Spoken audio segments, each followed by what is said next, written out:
The cafeteria was buzzing with laughter, gossip, and the clatter of trays when everything changed in a single, humiliating moment. A loud splash cut through the chatter. Cold, sticky strawberry milkshake poured down the back of a quiet new teacher's white shirt. The room went silent, followed by gasps and muffled snickers. Everyone turned to see the culprit, Tyler Hayes, the school's notorious prankster and self-proclaimed king of Ridgeway High. He stood there, smirking, holding the empty cup like a trophy. "Oops," he sneered, loud enough for everyone to hear. "Guess I thought you needed some color in your outfit, Ms. Riley." The woman he'd just drenched didn't move at first. Her back was rigid, her breathing calm. Then, she turned slowly, her eyes locking onto his, cold, steady, and utterly unshaken. The laughter died instantly. There was something different in her stare. Not anger, not embarrassment, something controlled. Tyler's smirk faltered for the first time. Ms. Riley had joined Ridgeway High only 2 weeks earlier as a substitute history teacher. She was quiet, polite, and always composed. Students had whispered rumors. She had scars on her wrists, that she lived alone, that she'd been in the military, but no one knew for sure. What they did know was that she didn't talk much about herself. But what nobody could have guessed, what Tyler had just foolishly discovered, was that Ms. Riley wasn't just another substitute teacher. She was a retired Navy SEAL, one of the few women to ever complete the elite training program. She'd seen more in her 10 years of service than any of them could imagine. And the last thing she feared was a teenage bully. The cafeteria supervisor rushed in, flustered, ready to send Tyler to the principal's office. But Ms. Riley raised a hand. "It's fine," she said, her tone even. "Let him stay. We'll handle this differently." The way she said it made even the teachers hesitate. That afternoon, Tyler strutted through the halls, telling his friends how he'd made the new teacher melt down. But when he walked into his next period, gym class, his grin vanished. Ms. Riley stood in front of the class, wearing the school's PT uniform, her hair tied back, whistle around her neck. "Coach Miller's out sick," she said. "I'll be taking over." A ripple of whispers spread across the gym. Tyler's jaw tightened. "Today, Ms. Riley continued, we're learning about discipline, endurance, and teamwork."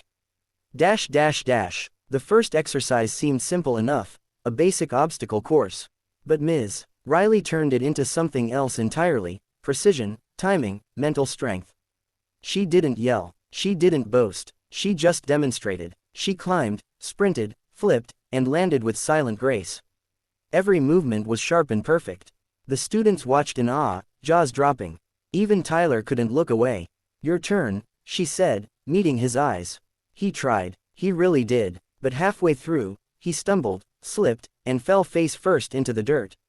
The class laughed, but Ms. Riley didn't. She just walked over, offered him a hand, and said quietly, "You don't need to be strong to win. You need to stop trying to prove something."